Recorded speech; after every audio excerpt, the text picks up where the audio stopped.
செய்வதாக சங்கீதத்தில் வாசிக்கும் போது தேவனை துதிக்க அழைத்து கொடுக்கிறார்கள். என்ன ஆராதனை என்றால் என்ன? ஆராதனை இது பண்றாங்க, அது அவர் நாமத்தை மகிமைப்படுத்துவதே ஆராதனை ஆகும். அல்லேலூயா. இந்த ஆராதனை பிறப்படமே உள்ளத்தில் உள்ள அன்பை, தேவன் மீது உள்ள அன்பை வெளிப்படுத்துகிற காரியம் ஆராதனை. இது ஆராதனை உள்ளத்தில் நம் இதயத்தில் உள்ள அன்பை வெளிப்படுத்துவதே ஆராதனை. இந்த சரக்கா இனி சோகமாக இருந்தீங்க. அப்போ ரெண்டாவது காரியம், ரெண்டாவது என்னக்கா, நன்றி உள்ள இருதயத்தோடு ஆராதனை செய்வது. மூன்று காரணம், தேவனை புகழ்ந்து பாடுவது. தேவனை புகழ்ந்து பாடுவது. அல்லேலூயா. அது நமஸ்காரம், ஆண்டவரே நாமத்தை மகிமைப்படுத்த வேண்டும். அடுத்தபடியாக காணிக்கை மூலியமாக தேவன், மாமா நல்லவரு, அப்பா நல்லவரு, அக்கா நல்லவரு நம்ம சொல்றோம்ல, அதே போல அவர் நாமத்தை. அல்லேலூயா.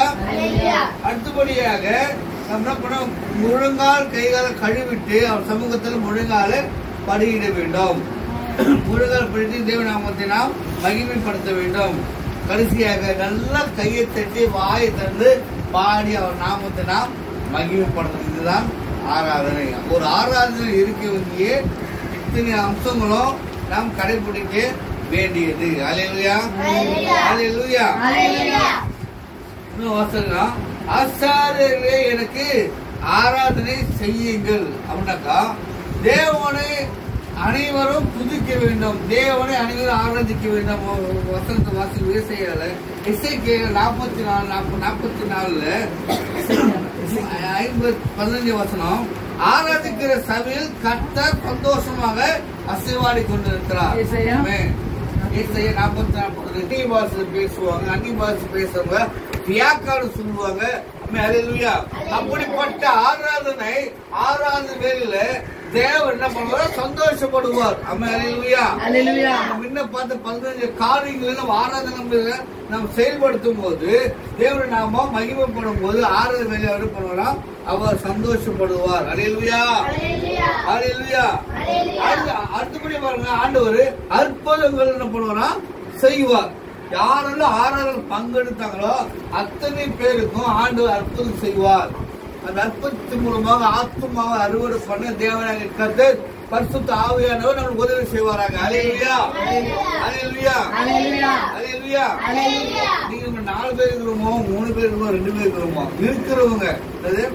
இருக்கிறவங்க சரியாக ஒரு ஆள் இருந்தா கூட அவர் நபர் மூலமாக தேவனை நாம மகிமைப்படும். ஆண்டவர் அவங்களை கொண்டு இந்த எருமேட்டு கிராமத்தில் அற்புதங்கள் செய்வார்.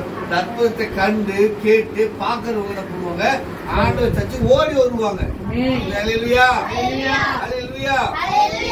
அடுத்தபடி சங்கீதம் 21 கர்த்தர் என் மேய்ப்பராய் இருக்கிறார், நான் சாட்சி அடைகிறேன். கர்த்தர் என் மேய்ப்பராய் இருக்கிறார், நான் சாட்சி அடைகிறேன். அல்லேலூயா. பாருங்க, அதுக்கு 3 வருஷம் வாசிக்கலாம். யோவான் 4:24 ஆவியாக இருக்கிறார். நம்ம ஆராதிக்கிற தேவன் ஆவியானவராக இருக்கிறபடியால் தாவீது சிறந்த ஆராதனை வீரனாக விளங்கினான். அல்லேலூயா. தாவீது சிறந்த ஆராதனை வீரனாக விளங்கினான். எப்படின்னாக்கா, அவனுக்கு துன்பம் போராட்டங்கள் வந்தது. அவன் தனிமையில் இருந்தான், அவன் ஆடு மேய்த்திருந்தான். அவன் ஒண்ணுத்துக்கு போஜனம் இல்லாத ஆடு மேய்க்க விட்டுட்டாங்க. அல்லேலூயா. பாருங்க, அவன் ராஜாவா அபிஷேகம் பண்ணப்பட்டாலும் ஊர் ஜனம் எதிர்த்தாங்க. அவன் சொந்த குல கொல்ல வந்தான். அவன் சொந்த குல கொல்ல வந்தாங்க. எவ்வளவு சூழ்நிலை வந்தாலும் தேவனை ஆராய்வது காரணம்னா அவன் கடவுள் மேல வச்ச அன்புதான் இதுக்கு காரணம். எத்தனையோ ராஜாக்கள் ஆண்டாங்க. ஆனா தாவீது ராஜா 40 வருடங்கள் 40 வருஷம் அரசாட்சி செய்தான். அந்த 40 வருஷத்துலயும் அவங்களை எதிர்த்து யாரும் வரல. அல்லேலூயா. இப்போ நம்ம 40 வீடு வச்சுக்கலாமே. எருமேட்டுல 40 வீடு ஒற்றுமையா இருந்தாங்க 40 வருஷம். ஏன்னா ஊர் தலைவர் நல்ல தலைவர் இருந்ததுனால. உன் தகப்பனா இருக்கும், நீ எதை விதைக்கிறாயோ அந்த அறுவடை உன் பிள்ளைகள் மூலமாக நீ அறுவடை செய்யப்படுவார். சொல்லி புரியுதா இல்லைங்களா? ஒருவேளை நம்ம ஊருக்கு நடக்காது. ஒரு அப்பா அம்மா ஆயா தாத்தா சோறு போட மாட்டேன், அம்மா மூஞ்ச காமிச்சு அப்பா மூஞ்ச வைத்தாலும் ஒரு நாளைக்கு ஆயாவை மாறுங்க தாத்தாவை மாறுங்க. அந்த நிலைமை உங்களுக்கு வரக்கூடாதுனாக்கா உங்க பெற்றவங்களுக்கு உங்க மாமியாருக்கு மாமனாருக்கு அப்பா அம்மா மரியாதை கொடுங்க. நீங்களும் ஒரு நாளைக்கு இந்த நிலையில வருவீங்க. அதெல்லாம் பார்த்து நடந்துக்கு சொல்லுங்க. தப்பு ஒண்ணு, நல்ல விஷயம் அப்பா அம்மா சொல்றது தப்பே கிடையாது. இல்லையா? தாவீது ராஜா பாருங்க, கர்த்தர் என் மேய்ப்பரா இருக்கிறார். பக்கத்துல அப்பா முடியுமா? அப்பா அப்பாதான் கடவுளே நீ என்னை ஆசீர்வதித்தாலும் சரி, என்னை விடுவித்தாலும் சரி, விடுவிக்க போனாலும் சரி, நீதான் என் தெய்வம். வரும் அம்மா மாதிரிலாம் ஆயா மாதிரிலாம் இப்பெல்லாம் நம்ம அம்மா அப்பா பேர்லாம் சொல்றாங்க. நம்ம ஆயம்மா கேட்டா ஐயா ஐயா என்ன பேர் சொல்ல கூச்சி போடுவாங்க. உதாரணத்துக்கு கோவிலு இந்த பேர் அந்த பேர் என்ன பண்ணுவாங்க, காட்டி விடுவாங்க. ஏன்னா அந்த அளவுக்கு கடவுள் மீது பயபக்தியும் மரியாதை.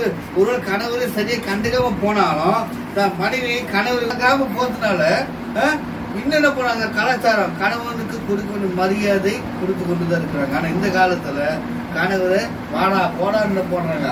பேச நீ என்ன சொல்றது, நான் என்ன கேட்கறது, நீ ஒரு யோகியமாடா, நீ உங்க அம்மா வாடு கொடுத்தா நான் எங்க அம்மா வாடு கொடுக்குறேன், நீ உனக்கு தம்பி தெரியும் வர சிவன் வாங்கி கொடுத்து அனுப்புறேன், நான் அதுமாதிரி பண்ண பல பிரச்சனைகள் குடும்பத்துல நடந்து கொண்டு இருக்கு. ஹல்லேலூயா.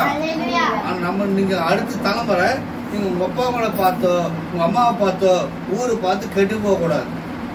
புரியுதுங்களா? புரியுதாம்மா? ஏன்னா அவங்களுக்கு இது மாரி கத்துக் கொடுக்க ஆள் இல்லாம போயிட்டாங்க. அம்மா ஹல்லேலூயா. அதனால உங்க தலைமுறையை பக்தி உள்ள சந்ததியாக நீங்க என்ன பண்ணோம், வளர்க்க வேண்டும். சொந்த பந்தத்தை மதிக்க கத்துக் கொடுக்கணும்.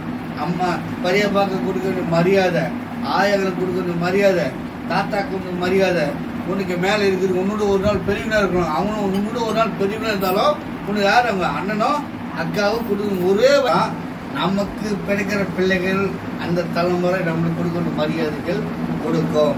இல்லையா? இது ஆண்டவர் டிசிப்ளின் எதிர்பார்க்க 4 மணிக்கு வர சொல்லிட்டாருனாக்கா நீங்க என்ன பண்ண 3:30 வந்து ஆடல் பாடல் பாடி சந்தோஷமா ஆடல் பண்ண டொம்பு வச்சு அக்கம் பக்கம் சண்டை வரைக்கும் பண்ணக்கூடாது. விட்டு போட்டு என்ன பண்ணோம், ஊர் கிராமத்துக்காக ஜோம் பண்ணணும். அந்த மாதிரி இன்னும் மக்கள் கண்ணுறது குழுந்தா இருக்கிறாங்க.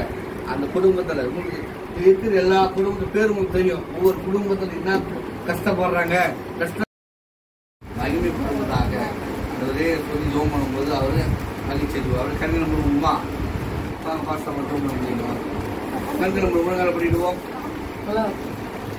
முட்டி போட முடியாது. வாட்டு மூலியமா நாமத்தை மகிமைப்படுத்த முடியாது.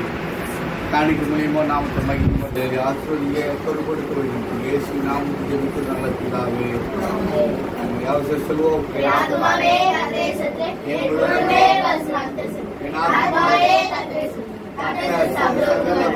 வருவாது நம்முடைய கர்த்தராகிய இயேசுவின் கிருபையும் பிதாவாகிய தேவனுடைய அன்பும் பரிசுத்தமும் ஆமென் ஆமென். ஜெயம் கொடுத்தோம்.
அத்தனை பேருக்கும் இயேசு நாமத்திலே சமாதானம் உண்டாவதாக. அன்பார்ந்த வாடிக்கையாளர்களே, அனைவருக்கும் மனமார்ந்த நன்றி. புதுமனை புகுவிழா, திருமணம், காதணி, பிறந்தநாள், மஞ்சள் நீராட்டு விழா, வளைகாப்பு போன்ற சுப நிகழ்ச்சிகளின் இன்விடேஷன், போட்டோஸ், வீடியோஸ் இணையதள வாயிலாகவும் WhatsApp, Facebook, YouTube and Instagram மூலமாக சிறந்த முறையில் குறைந்த விலையில் வீடியோ எடிட்டிங் செய்து தரப்படும். தொடர்புக்கு AT digital studio, full HD videos and stills, number 11/6 Arni road, bypass junction, Cheyyar, 604407, Tiruvannamalai district. Sell 9952788752, 9344362102. Email ID atstudio.cheyyar@gmail.com.